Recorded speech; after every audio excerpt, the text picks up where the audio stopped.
The road to the Al Noor Mosque paved with flowers, crowded with mourners. Here, more than 100 members of the New Zealand futsal team came to remember the national goalkeeper, Atta Elian, killed on Friday.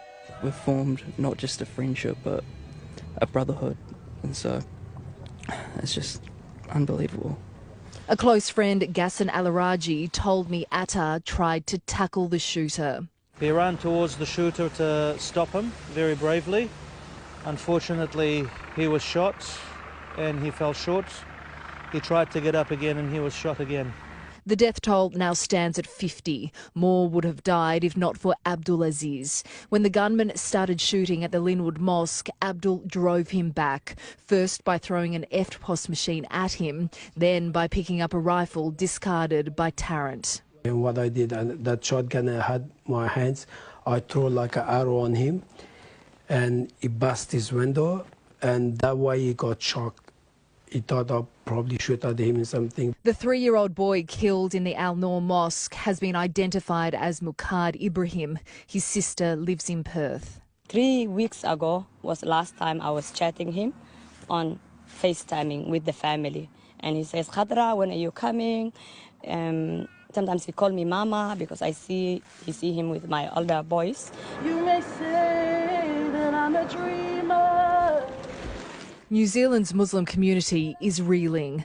The Prime Minister, Jacinda Ardern, has shone as comforter-in-chief.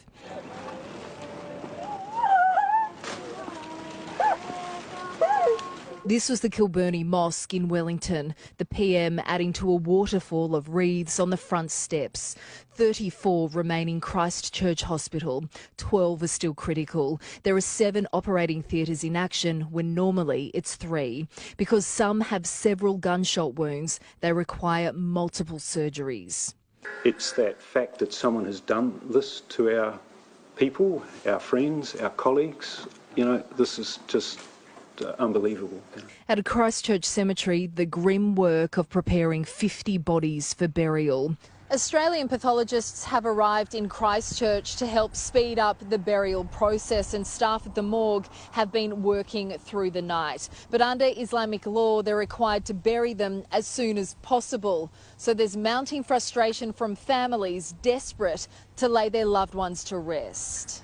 This afternoon, Prime Minister Ardern announced a small number of bodies would be returned to their families this evening. It is the expectation that all bodies will be returned to families by Wednesday.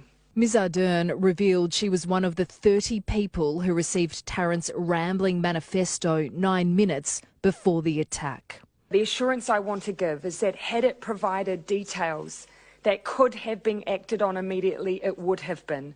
She said that while Tarrant's trial would take place in New Zealand, she is seeking advice as to whether he could serve any sentence in Australia. I believe that some people purposely, they are trying to break down the harmony we have in New Zealand with the diversity, but they are not going to win. In Wellington this evening, a moment's silence as 12,000 gathered to show support for the families of the dead and those still in hospital.